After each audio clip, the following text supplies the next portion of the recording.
주님 믿습니다. 주님 신뢰합니다. 한 절 말씀인데 우리 두 번 이어서 한번 읽도록 하겠습니다. 시작. 또 아비들아 너희 자녀를 노엽게 하지 말고 오직 주의 교훈과 훈계로 양육하라. 또 아비들아 너희 자녀를 노엽게 하지 말고 오직 주의 교훈과 훈계로 양육하라. 양육하라. 아멘. 아멘. 제가 지구촌교회에 처음 와서 우리 중등부를 담당하게 되었습니다. 우리 중학생 아이들과 많이 대화를 나누고 특히 제자반 하면서 아이들 한 사람 한 사람에 대해서 깊이 대화를 하다가 제가 발견한 사실이 있습니다. 아이들이 뜻밖의 행복지수가 현저하게 낮아 있다는 사실을. 저는 지방에만 살다가 이제 서울 처음 올라왔는데 제가 지방에서 지도했던 애들에 비해서 정말 아이들이 또 탁월하고 바르고 착한 아이들인데 행복감, 행복 지수 면에서는 너무나도 현저하게 차이가 난다는 걸 발견했어요. 무엇 때문일까 고민하다가 아이들이 놀 시간이 없었던 거예요. 너무너무 힘들어하는 거예요. 스트레스가 굉장히 많더라고요. 그래서 제자반 공부를 한 10분, 20분대로 짧게 끝내고 저는 매주마다 양천문화회관 앞마당에서 아이들과 함께 얼음땡, 무궁화꽃이 피었습니다. 그냥 온몸이 땀에 젖도록 1시간, 2시간씩 놀아줬어요. 그랬더니 아이들이 좀 스트레스가 해소가 되더라고요. 또 진정이 됐어요. 우리가 이 땅에서 자녀를 모든 것을 다 투자해서 모든 걸 쏟으며 자녀를 양육하지만 우리가 잠깐 놓칠 수 있는 게 자녀의 행복인 것 같아요.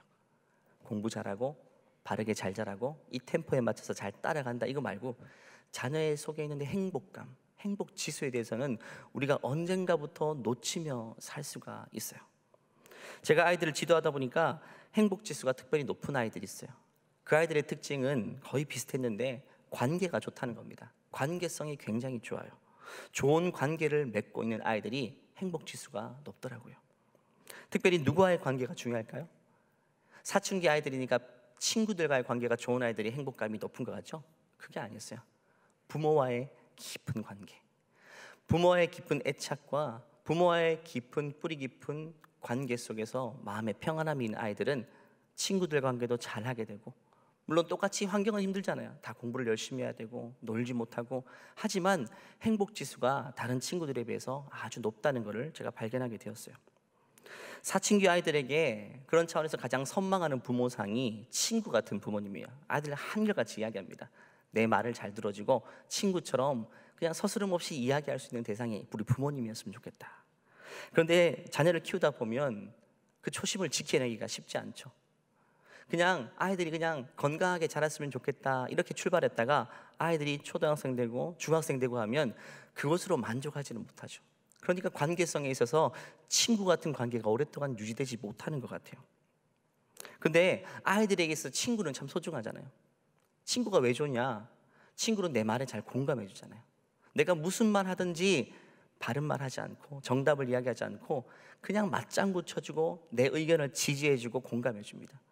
너무 힘들어서 그냥 오늘은 학원 가지 말고 PC방 가자 이렇게 말하면 그 말을 엄마에게 했다가 어떻게 됩니까? 난리가 나죠. 근데 사실 아이들은 그냥 하소연한 거예요. 힘들다라는 것을 의미하는 것인데 친구들은 그 말을 잘 알아들어요. 얘가 힘들구나. 그러면 이렇게 맞장구 쳐줍니다. 그래 가지 말자 오늘. 근데 아이들이 착하잖아요. 그래도 학원 가요. 근데 말만 그렇게 한 것뿐인데 그 말을 부모에게 했다가는 사실 큰일 나는 거죠.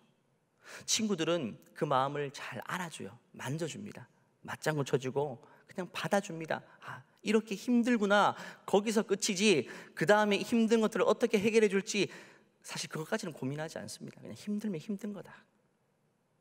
근데 부모 입장에서는 바르게 지도해야 되는 것이 부모의 사명이기 때문에 자꾸 정답을 이야기하고 그냥 바른 말을 해야 될 것 같은 강박이 있는 것 같아요. 커뮤니케이션 스킬에서 가장 낮은 수준의 대화 방법이요, 바른 말이라고 합니다. 바른 말.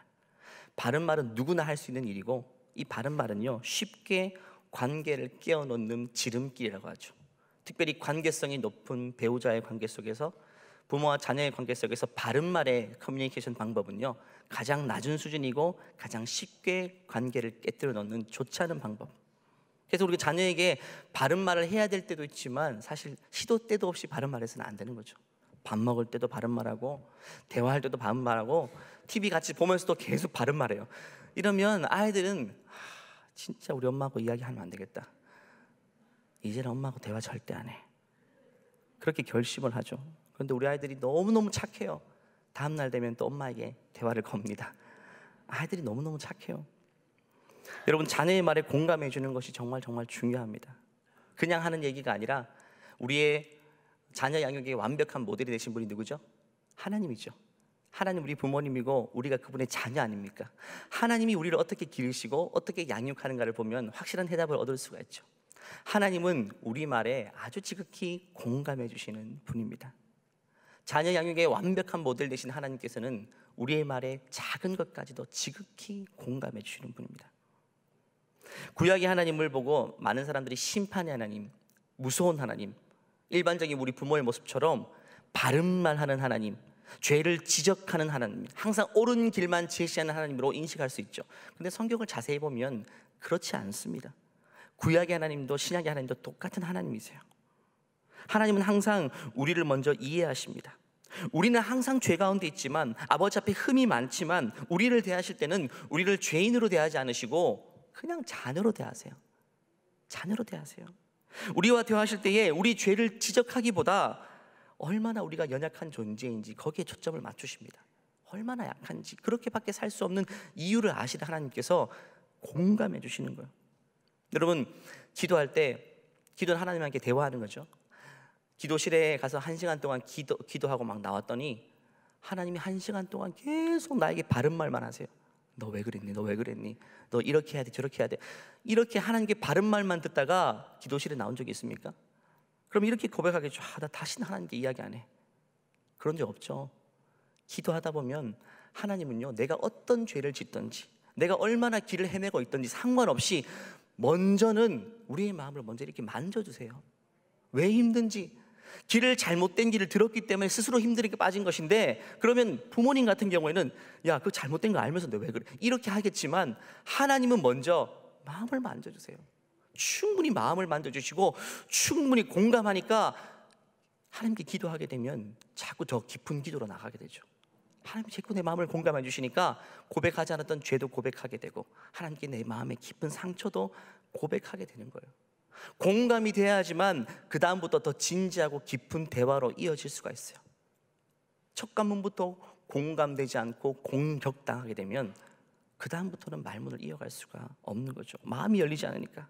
로마서 8장 26절을 보면 그 하나님이 우리를 어떻게 양육하시나 분명히 말하죠. 같이 한번 읽어볼까요? 시작. 이와 같이 성령도 우리의 연약함을 도우시나니 우리는 마땅히 기도할 바를 알지 못하나 오직 성령이 말할 수 없는 탄식으로 우리를 위하여 친히 간구하시느니라. 마음을 살피시는 이가 성령의 생각을 아시나니 이는 성령이 하나님의 뜻대로 성도를 위하여 간구하십니다. 우리 안에 계신 하나님의 영이신 성령께서는 어떻게 하신다고요? 우리의 죄를 지적하기보다, 우리의 연약함을 지적하기보다 연약함을 도우시는 분이라고 분명히 이야기하죠. 공감하시고 마음을 만지시고 우리의 연약함을 당신께서 직접 지시고 우리를 이해하시고 우리의 도움이 되시는 분. 그래서 말할 수 없는 탄식으로 우리를 위해 계속 간구하신다고 말하죠. 마치 어릴 때 부모님이 우리를 위해서 저 방 아랫목에서 밤이 맞도록 눈물로 기도하신 그 모습처럼 우리 아버지 되신 성령 하나님께서는 우리를 위해서 친히 간구하신다라고 이야기합니다. 그리고 하나님께서는 우리 죄를 더 이상 정죄하지 않으시고 우리의 죄를 우리에게 지우지 않으시고 당신의 아들 독생자 예수께 그 죄를 지우게 됩니다. 이것이 부모 양육의 확실한 모델이 되는 것입니다. 이 자리에 계신 우리 부모님은 이 하늘 아버지의 놀라운 사랑을 이미 경험하신 분들이죠. 그렇다면 이제는 그 받은 사랑 그대로 자녀를 양육할 때 똑같은 모양으로, 똑같은 방법으로, 똑같은 용납으로, 똑같은 사랑으로 대해줄 필요가 있는 것입니다. 엄마 아빠께서 자녀 입장에서 엄마 아빠 앞에서만큼은 모든 것들이 용서되고 모든 잘못들이 다 가리워지는 그런 느낌을 받아야 좋은 관계로 형성될 수가 있는 것입니다. 이런 전제 가운데서 오늘 읽은 우리 사도 바울의 에베소 말씀은요, 우리에게 자녀와의 관계 속에서 어떤 관계를 맺는 것이 성공적인 관계인지 한 절 말씀을 아주 심플하게 요약하고 있어요. 그런데 우리가 중요한 것은 방법적인 문제가 아닙니다. 우리의 내면이 중요하죠. 방금 말한 것처럼 자녀를 공감할 준비가 되어 있어야만 이 방법론적인 것이 효과가 있는 거예요. 내 마음이 준비되지 않으면 아무리 좋은 방법도 다 무용지물일 뿐입니다. 자녀를 공감하고 자녀를 용납하는 그 아버지의 성품, 하늘 아버지의 성품을 내가 가질 때 오늘 사도 바울이 우리에게 말하는 이 방법이 도움이 될 수가 있는 것이죠. 6장 4절 말씀 보면 아주 간단하게 이야기합니다. 아비들아라고 이야기하고 자녀를 노엽게 하지 말고, 끝입니다. 한마디, 이것만 지키면 되는 거예요.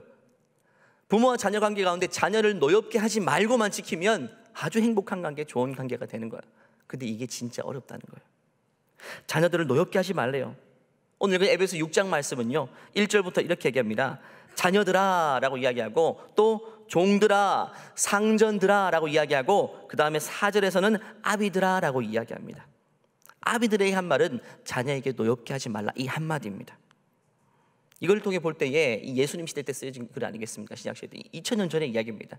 2000년 전에도 그랬고 지금도 그랬고, 이 부자지간의 관계가 쉽지 않다는 걸 보여주는 것 같아요. 그 당시에도 자녀를 격동시키고 노엽게 하는 부모님들이 많았고, 지금 이 시대에도 시대는 바뀌었지만 여전히 이 관계가 쉬운 관계가 아니라는 것을 우리에게 이야기해 주는 것 같아요. 그런데 성경은 중요한 것은요 1절에 맨 처음에 누구에게 먼저 말하냐면 자녀들아라고 먼저 이야기합니다. 자녀에게 요구하는 것은요, 우리 1절 볼까요? 자녀들아 라고 이야기하고, 주 안에서 너희 부모에게 순종하라. 앞뒤 따지지 말고 자녀의 양육, 부모의 양육대로 순종하라라고 이야기합니다. 자녀의 의무는 순종입니다. 그렇다면 부모의 책임은 더 막중해요.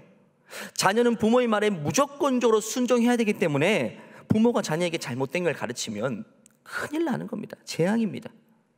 자녀의 의무가 순종이기 때문에 부모는 더욱더 책임감을 가지고 자녀에게 좋은 것을 가르칠 필요가 있어요. 그게 결국 부모의 말에 순종할 의무보다 자녀에게 옳은 것을 가르쳐야 되는 부모의 책임이 훨씬 더 우선되는 것입니다. 저와 여러분은 자녀에게 옳은 것을 가르치고 있습니까? 저 이 말씀 앞에 저를 한번 돌아보니까, 만약에 우리 자녀가 내가 가르치는 대로 100% 순종하며 산다면 행복한 인생 살 수 있을까? 여러분이 지금 자녀에게 양육하는 방식 그대로, 가르침 그대로 자녀가 100% 순종하며 살아요. 그러면 자녀가 행복한 인생 살 수 있을까요? 그걸 따지자면 우리는 우리가 가르치고 양육하는 그 방식이, 가르침이 굉장히 중요하다는 사실을 기억해야 돼요. 오늘 이 시간을 빌어 나는 어떤 방법과 자세로, 어떤 가치관으로 자녀를 양육하고 있는가 자신을 돌아볼 수 있는 귀한 시간 되길 바랍니다.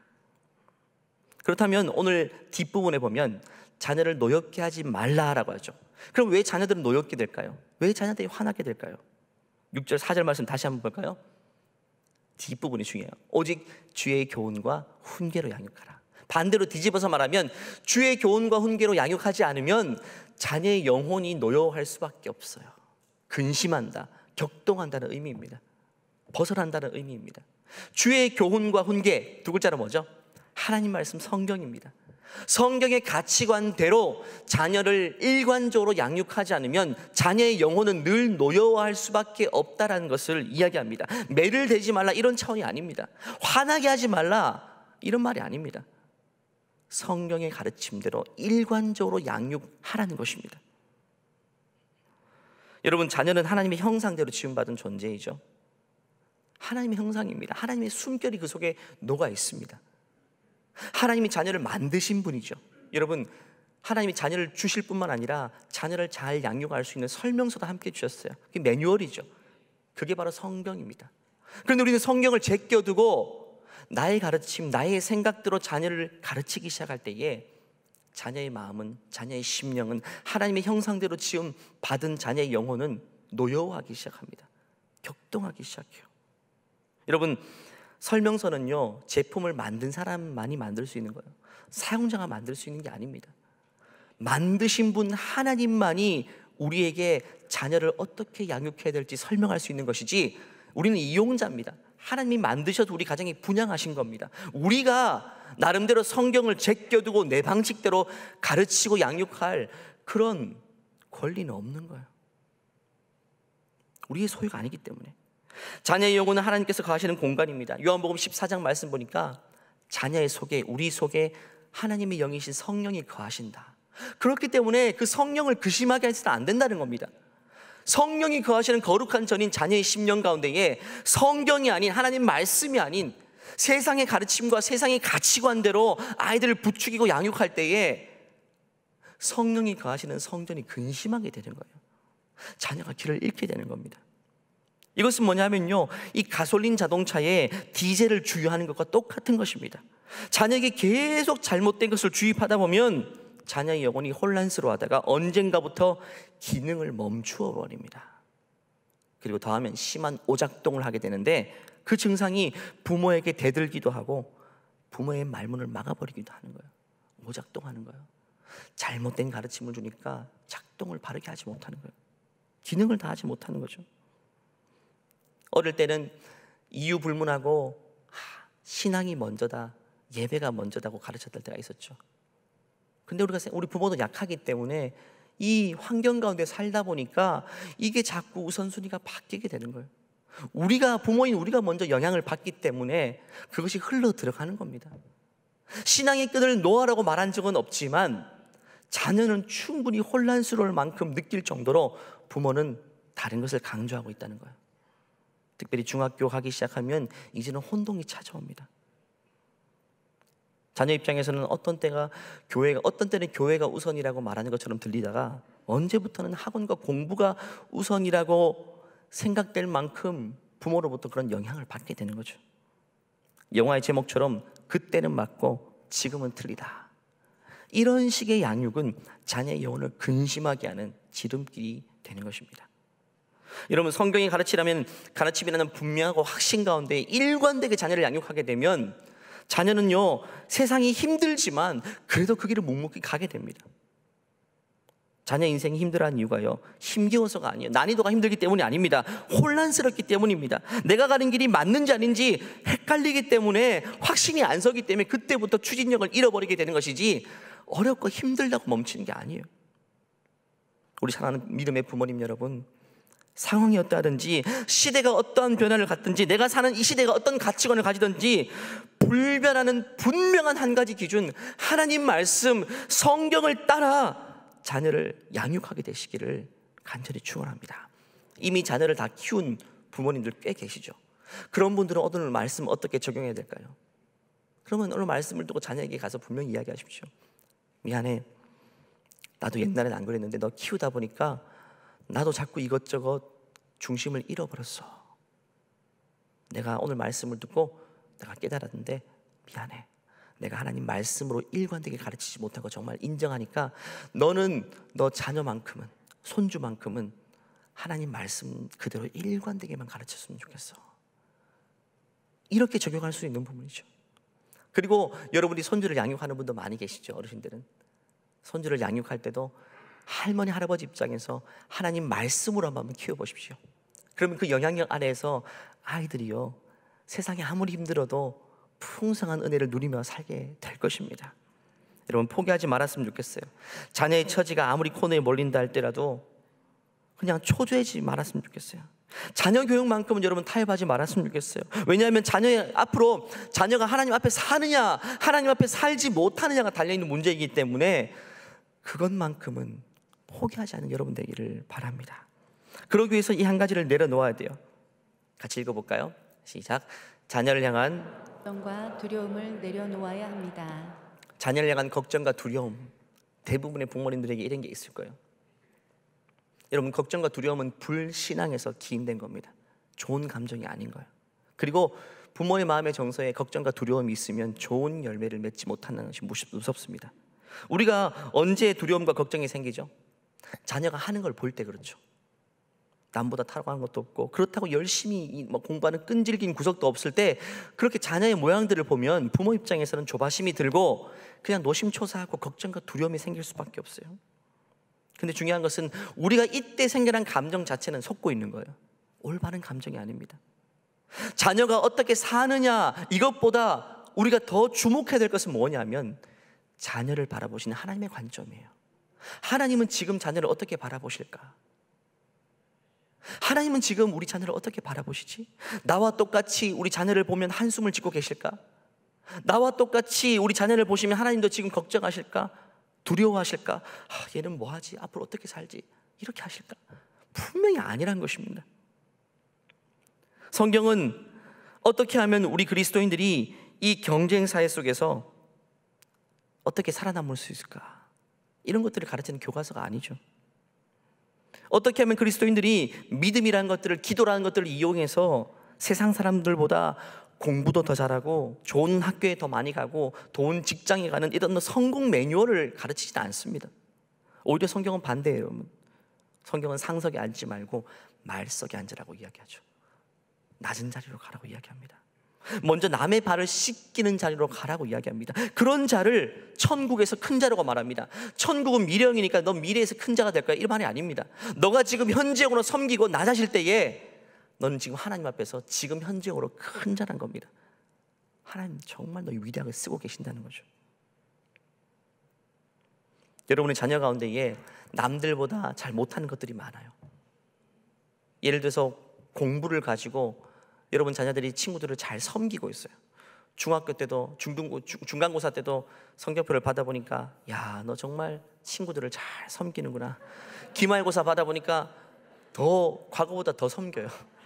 그러면 부모 입장에서는 타들어가지만 그렇게 해도 자녀가 행복하게 살 수 있단 말이죠.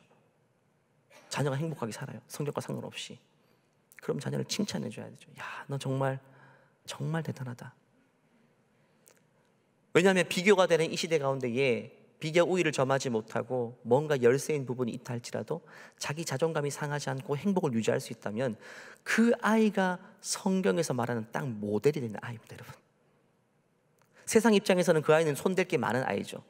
근데 하나님 입장에서는 그 아이만큼은 손댈 게 없이 제대로 자란 아이들입니다, 여러분.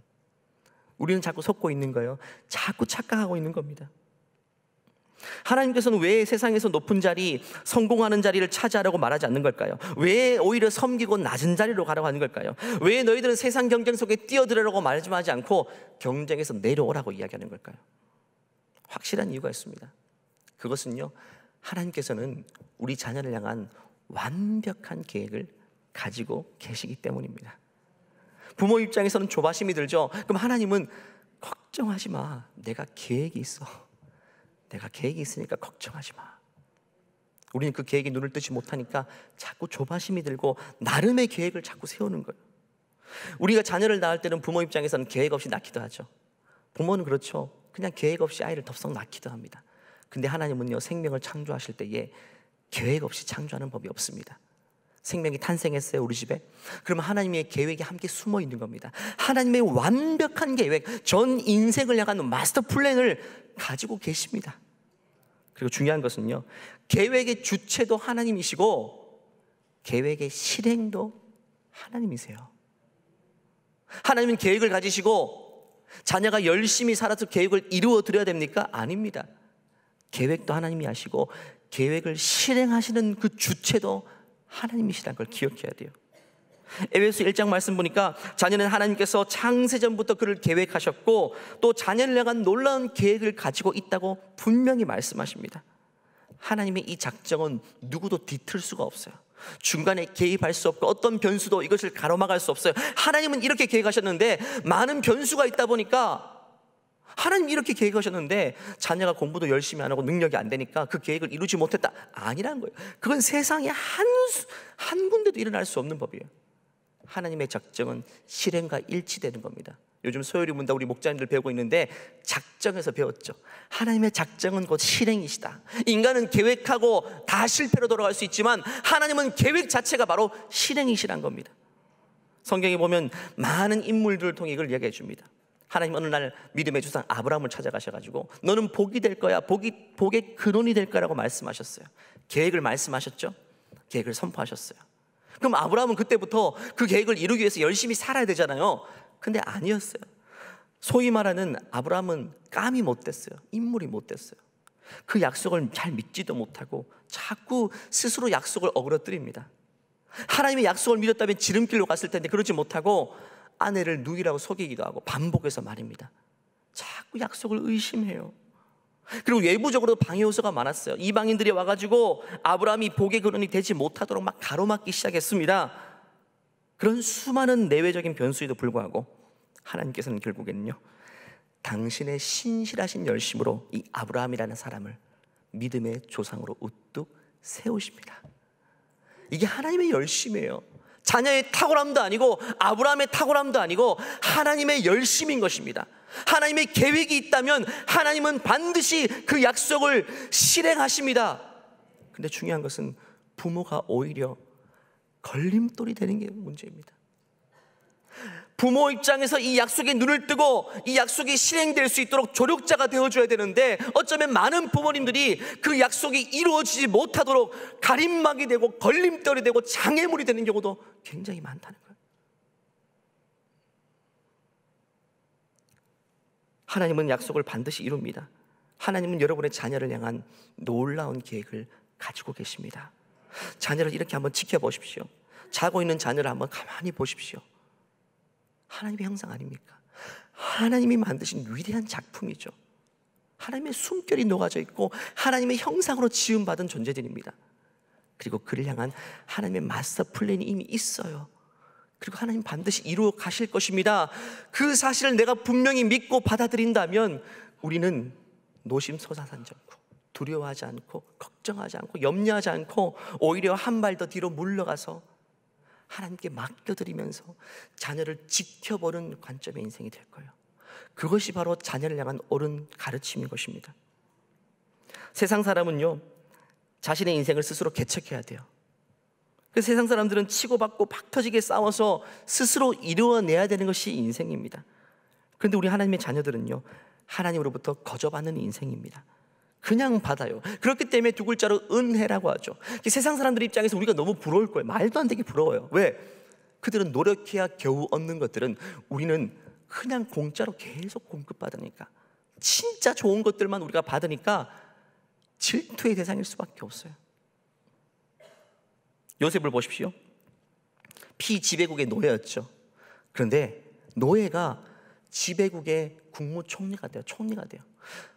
애굽의 총리는 왕이 지목하는 자리이기 때문에 아무리 그 애굽에서도 좋은 교육받고 탁월한 사람들이 그 자리를 꿈꾸며 노력한데도 얻을 수 없는 자리입니다, 여러분. 얼마나 탁월한 사람들이 그 제국에 많았겠어요. 그런데 하나님은 요셉을 퍽 들더니 그 자리에 퍽 앉혀버립니다. 그러면 끝입니다. 우리 인생이 그런 인생이라고요. 우리 자녀 한 사람 한 사람의 인생이 하나님의 그런 인도함으로 살게 된다는 걸 기억해야 돼요. 우리는 거기 가림막이 되어서는 안 됩니다. 자녀에게 이걸 심어줘야 돼요. 걱정하지 마. 너 이번 중간고사 성적이 이렇지만 걱정하지 마. 성적 때문에 하나님 널 못 사용하는 게 아니야. 하나님 너에게 은사를 주셨고 탁월함을 주셨어. 발견하지 못했을 뿐이야. 하나님 너를 반드시 사용할 거야. 주눅 들지 마. 학원 가서도 주눅 들지 마. 친구가 공부 못한다고 주눅 들 필요 없어. 하나님 너를 분명히 너를 향한 놀라운 계획을 가지고 계시니까 그 길로 인도하실 거야. 이런 가치관, 이런 믿음의 선포로 자녀를 계속해서 가용해야 돼요. 그러면 세상에서 아무리 악한 가치관에 물들지라도 자녀의 영혼은 근심하지 않습니다. 요동하지 않습니다. 행복이 떨어지지 않을 것이에요. 성경에 다른 예도 많습니다. 요셉의 인생 방금 말했죠. 모든 인물의 인생도 마찬가지입니다. 다니엘 볼까요? 다니엘도 여러분 피지배국의 노예로 끌려갔잖아요. 요즘 우리가 자녀 때문에 고민하고 걱정하는 이유가 유튜브 같은 것 때문이죠. 저도 이제 초등학교 6학년 3학년인데 유튜브를 못 보게 할 수 없는 거예요, 구조상. 또 카톡을 통해서 이 반팅을 보면 막 이상한 대화도 많이 오가는데 이걸 차단할 수가 없는 게 학교에 보내면 그것도 해야 되는 구조입니다. 그래서 안 하게 할 수 없고 하게 하면서 부모 입장에서 노심초사하는 거예요. 늘 걱정해요. 어떡하지? 근데 거기서 이미 부모는 패배하고 있는 겁니다. 자녀가 뭘 하는 것보다 더 중요한 것은요, 부모가 어떤 마음을 가지는가 중요해요. 저는 생각을 바꾸어 먹었어요. 야, 마음대로 해. 하지만 나는 하나님을 믿고 너를 믿어. 물론 제가 감시합니다. 같은 계정이기 때문에 뭘 봤는지 매일 체크하거든요. 계속 체크합니다. 어떤 유튜브 영상을 봤는지. 걱정하기 때문이 아니라 이 정도 관리는 부모 입장에서 해야 되니까. 그런데 저는 옆에서 자녀가 유튜브를 봐도 마음이 이제는 평안해요. 엄청난 지식을 습득하고 있구나 지금. 저는 겨우 책만 보고 옛날 책을 통해 지식을 습득했지만 이 영상을, 전 세계 영상을 보고 지금 실시간으로 엄청난 양의 지식을 습득하고 있구나. 야, 하나님이 정말 우리 아이에게 지혜를 주시면, 이 정보들을 선용할 수 있는 지혜만 주시면, 야, 나보다 앞으로 훨씬 더 위대한 인생 되겠구나. 그런 기대감이 옆에서 소파 옆에 앉아서 유튜브를 하고 있는 아이들을 볼 때 기대감이 생긴다는 거예요. 정말 그렇습니다. 믿어주십시오. 믿어주십시오. 정말 그래요. 그리고 같이 보기도 해요. 같이 웃기도 하고 떠들기도 하고 이거 재밌다. 욕이 나오는 유튜브도 보면 이런 건 좀 보면 안 되겠다. 지도해 주기도 하고. 부모의 마음과 생각을 고쳐먹는 게 중요합니다. 제가 왜 이걸 고쳐먹었을까요? 자녀를 향한 하나님의 놀라운 계획이 있다는 걸 알고 그 약속을 신뢰하는 부모의 자세는 어떠할까? 두려워해서는 안 되겠구나. 내 마음이 먼저 요동해서는 안 되겠구나. 그 약속을 믿는다면 자녀를 믿어야 되고 우리 하나님을 믿어야 되는구나. 저는 자주 이야기해요. 내가 너 믿어. 정말 너 믿어. 왜냐면 하나님을 믿기 때문에 난 너를 믿어. 다니엘 보면요, 다니엘이 바벨론에 끌려갔어요. 요즘 말하면 진짜 유대 문화보다 바벨론 문화는 엄청 음란하고 악한 문화입니다. 요즘도 걱정되는 게 음란 문화에 노출될까 걱정되죠. 다니엘 같은 경우는 부모로부터 떨어져가지고 어린 나이부터 악한 문화 가운데 노출되었는데 정책적으로 일부러 그 문화에 노출돼서 그 학문을 배우게 하는 문화입니다. 얼마나 고향에 있던 부모님이 걱정이 됐겠어요. 근데 기도했겠죠. 하나님, 우리 다니엘 악한 문화 속에 살고 있는데 그 바벨론의 한가운데 그 학문을 배우고 그 문화 속에 자랐는데 하나님, 제가 어찌할 수도 없어요. 좀 지켜주세요. 하나님 좀 지켜주세요. 오염되지 않게 지켜주세요. 그랬더니 하나님은 다니엘과 세 친구를 완전히 보호해 주십니다. 그 나라에서 배운 모든 정보들 가운데에 하나님께서 그 모든 정보들을 아름답게 선용하는 지혜를 그들에게 주셨고 그 지혜 때문에 결국에는 그가 바벨론 제국의 국무총리로 쓰임받게 된 거예요. 그 나라에서 배운 문화와 학문을 습득하면서 그게 다니엘에게 마이너스 되지 않고 모든 것들이 플러스가 되게 하나님을 만들어 주시는 거예요. 하나님이 지키시니까 악한 문화도 그에게 악한 영향을 주는 것이 아니라 오히려 선한 문화로 구별되어서 영향을 주게 되는 거예요. 이거는 사람이 할 수 없는 부분이지만 하나님은 하실 수 있다는 믿음이 부모님에게 분명히 있어야 되는 겁니다. 모든 문화를 차단하고 아이들을 키울 수 없는 시대예요, 여러분. 지금 그럴 수 없어요. 그럼 저 시골에 가야 돼요. 시골 가서도 안 돼요, 여러분. 무인도에 살아야 돼요. 모든 걸 보면서 노출된 채 사용할 수밖에, 쓸 수밖에 없는 자녀 인생이지만 부모에게 이런 믿음의 중심이 있고 하나님을 향한 믿음이 있고 기도가 있다면 하나님은 이 악한 문화 속에서도 정말 반짝반짝 빛나는 믿음의 자녀들로 우리 자녀들을 키워내실 줄 믿습니다. 말씀을 마무리합니다. 여러분, 자녀 가운데 아직까지 하나님께로 돌아오지 못한 자녀로 인해 마음이 아픈 부모님들 많이 계시죠.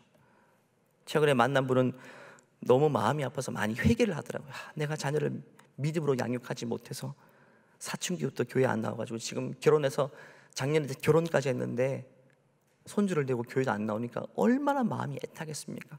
그러면서 자신을 자책하시더라고요. 여러분, 자책하는 것은 마귀의 일입니다. 여러분, 하나님이 주신 마음 절대 아닙니다. 여러분, 절대 늦은 법이 없어요. 지금부터 자녀를 향해 기도를 차곡차곡 쌓아놓으시면 돼요. 성경의 모세를 보면 모세의 어머니 요게벳이 모세를 믿음으로 양육해서 갈대 상자 가운데 떠내려 보냈잖아요. 출발이 너무 기가 막히게 좋았어요. 믿음 안에 잘 자랄 줄 알았는데 그게 또 아니었어요. 왕궁에 자라더니 삐딱해졌어요. 강팍해졌습니다. 승승장구하다 보니까 하나님에게서 멀어지기 시작했어요. 부모의 간절한 기도는 더 빛을 발했을 거예요. 그러더니 40살 되더니 하나님이 한번 딱 치십니다. 그때부터 광야에 40년간 살게 되죠. 그때 돌아올 줄 알았는데 이 강팍함이 쉽게 안 돌아와요. 그런데 하나님의 약속은요, 절대 포기되지 않을 수 없어요. 그래서 80세 되더니 하나님이 가시떨기 나무 가운데 모세를 만나 주셨죠. 그리고 남은 40년의 인생 120살 때까지 하나님이 그 모세를 불꽃같이 활활 타오르게 그의 인생을 사용해 주십니다. 요즘 말하면 80이니까 요즘 말하면 중년이 훌쩍 지나섭니다. 50, 60이 되어서 우리 자녀가 하나님께 돌아올 수 있어요. 중요한 것은 부모가 포기하지 않고 기도할 때에 하나님의 손길은 부모가 돌아가신 이후에도 자녀의 인생 가운데 그 기도가 응답된다는 사실을 꼭 기억할 수가 있어야 되는 겁니다. 지금 자녀를 양육하고 있는 부모님이라면 오늘 말씀을 꼭 기억하시고, 이미 양육이 끝나버린 분들은 손주에게도 이 말씀을 적용하시고, 이미 믿음에서 떨어져 나간 자녀가 있다면 약속의 말씀을 붙잡고, 지금 형편은 믿음에서 떨어져 나간 형편이지만 모세가 왕궁에 있고 광야에서 방향하는 그 시절을 살고 있지만, 하나님은 계획하시고 그 약속이 신실하기 때문에 절대로 자녀를 놓지 않는다는 사실을 인식하시고 정말 끊임없이 믿음으로 한결같이 자녀를 위해, 자녀가 아버지 앞에 올라갈 때까지, 특별히 가시떨기나무에서 모세를 만나주신 것처럼 자녀의 인생의 한가운데 하나님을 찾아가서 만나주시기를 끊임없이 기도할 수 있는 우리 믿음의 부모님들 되시기를 간절히 축원합니다. 함께 기도하시겠습니다. 이 시간 기도할 때에 자녀를 양육하고 있는 부모님 입장에서 오늘 말씀을 두고 주님 앞에 붙잡고 기도하기를 원합니다. 하나님, 내가 초심은 있었는데 이 세상 가운데 살다 보니까 초심을 잃고 살았습니다. 자녀를 어느샌가 공부로 떠밀었고, 이것이 아니면 안 된다는 강박이 내가 먼저 시달렸고, 자녀에게도 그렇게 똑같이 주입했음을 주님 고백합니다. 하나님 아버지, 오늘 말씀을 통해 돌이키기를 원하오니 하나님, 지금이라도 자녀를 향해 믿음의 한 기준을 가지고 성경의 하나의 가치관을 가지고 올곧게 양육할 수 있도록 부모인 나에게 긍휼을 베풀어 달라고 기도하시고, 혹이나 믿음에서 이탈한 자녀들이 있습니까? 하나님, 모세를 가시떨기나무 가운데 만나주신 것처럼 하나님이 자녀의 인생의 현장 가운데 찾아가시고 만나주시옵소서. 더 늦기 전에 만나주시고 더 늦기 전에 우리 자녀가 아버지 앞에 쓰임받는 인생 될 수 있도록 허락하여 달라고 우리 합심해서 주여 한번 외치고 기도하시겠습니다. 주여, 은혜를 주시옵소서. 아버지 믿습니다. 아버지 신뢰합니다. 우리 자녀를 향한 하나님의 놀라운 계획을 신뢰합니다. 하나님, 우리 자녀들을 주님 손에 맡겨드리면 나아갑니다. 하나님, 우리 인생들을 주님 손에 맡기며 하나님께서 하나님 믿습니다. 하나님 신뢰합니다. 하나님 아버지, 우리 자녀를 향한 하나님의 믿음을 주시고 우리의 자녀를 한량없이 사랑하시고 그 약속의 신실하심을 믿습니다. 하나님 자녀를 향한 놀라운 뜻을 이루심을 믿습니다. 그 계획을 실행하심을 믿습니다. 하나님 약속을 예찬을 믿습니다. 주님 은혜를 주시옵소서. 주님 역사해 주시옵소서. 아버지 은혜 주시옵소서. 아버지 함께해 주시옵소서. 아버지 주님 도와주시옵소서. 자녀를 긍휼히 주시옵소서. 자녀를 보살펴 주시옵소서. 자녀를 포기할 수 없어요. 하나님 현장 가운데 만나주시옵소서. 삶의 현장 가운데 동행하여 주시고 만나주시옵소서. 찾아가 주시옵소서. 붙잡아 주시옵소서. 긍휼을 베풀어 주시옵소서. 자녀의 인생 가운데 평생도록 하나님의 보호하심과 거스름 가운데 갈 수 있도록 아버지 도와주시고 아버지 긍휼히 주시옵소서. 아버지 역사 주시옵소서. 인도해 주시옵소서. 하나님 아버지 도와주시옵소서. 아버지 역사 주시옵소서. 아버지 믿습니다. 아버지 신뢰합니다. 하나님, 오늘 말씀을 붙잡고 그렇게 살기 원합니다. 부족하고 약하지만 이미 하나님 많은 부분에서 내가 연약한 부분이 있었지만 이제부터라도 하나님 말씀을 붙잡고 자녀를 올곧게 양육하기를 원합니다. 하나님, 믿음에서 떨어진 자녀를 향해서 애통하며 기도하는 부모의 기도가 있사오니 하나님 아버지, 그 기도에 신실하게 응답하여 주시고 하나님, 더 늦기 전에 하나님의 약속의 말씀과 계획에 따라 자녀를 찾아가셔 하나님, 모세를 위대하게 사용한 것처럼, 다니엘을 위대하게 사용한 것처럼 아버지 앞에 쓰임받는 놀라운 인생들이 될 수 있도록 우리 자녀들의 인생을 축복하여 주시옵소서. 하나님, 행복할 수 없는 시대를 살고 있는 우리 자녀들, 행복할 조건들을 발견할 수 없는 험한 시대를 살고 있는 우리 아이들에게 주님 불쌍히 여겨주시고 하나님, 주님께서 늘 세밀하게 감찰하여 주셔서 아이들이 나쁘고 악한 문화 속에 노출되어서 나쁜 영향 받지 않도록 하나님께서 눈동자와 같이 지켜주시고 보호하여 주시옵소서. 주님께 사실 놀랍고 위대한 일을 기대하며 거룩하신 예수님의 이름으로 기도하옵나이다. 아멘. 우리 자녀를 향한 놀라운 계획을 가지고 계신 주님께 큰 영광의 박수 올려드립니다. 하나님의 계획은 신실하게 응답되십니다. 하나님의 약속은 신실하십니다. 주님 도와주시고 역사해 주시옵소서. 우리 다 같이 나셔서 이 찬송의 고백으로 예배 마칠 텐데요, 저는 이 찬송 너무 좋아하는 게 요즘 자녀가 같이 없지만 자녀를 생각하면서 자녀에게 손을 내밀고 축복하는 것처럼 이 가사를 생각하면서 축복했으면 좋겠어요. 이것이 바로 우리 자녀를 향한 하나님의 마음입니다. 함께 고백하며 찬양하시겠습니다. 하나님은 너를 만드시는 분, 너를 가장 많이 알고 계시며, 하나님은 너를 만드시는 분, 너를 가장 깊이 이해하신단다. 하나님은 너를 지키시는 분, 너를 절대 포기하지 않으며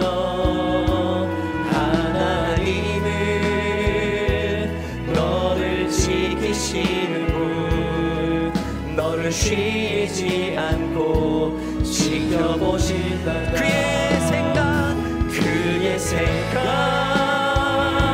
셀 수 없고 그의 참이 무궁하며 그의 성심 날마다 새롭고 그의 사랑 끝이 우리 자녀를 향한 주님의 생각은 셀 수 없습니다. 그의 생각 셀 수 없고 그의 참이 무궁하며 그의 성심 날마다 새롭고 그의 사랑 끝이 없다. 그의 사랑 끝이 없단다. 그의 사랑 끝이 없단다. 이제는 우리 주 예수 그리스도의 은혜와 하나님의 무한하신 사랑과 우리 안에 내주하셔서 하나님의 끊어지는 계획과 하나님신 사랑을 가르쳐주시는 성령의 역사가 이제는 하나님 말씀을 기준으로 양육하며 하나님의 놀라운 계획과 섭리의 눈을 뜨며 그렇게 양육하기를 소원하는 우리 모든 부모님들 머리 위에 또 하나님의 거대하신 손길 위에 주님께 붙들림 바 쓰임받는 인생 살기 원하는 모든 믿음의 자녀들 위해 이제로부터 영원토록 함께 하시기를 간절히 축원하옵나이다. 아멘. 주님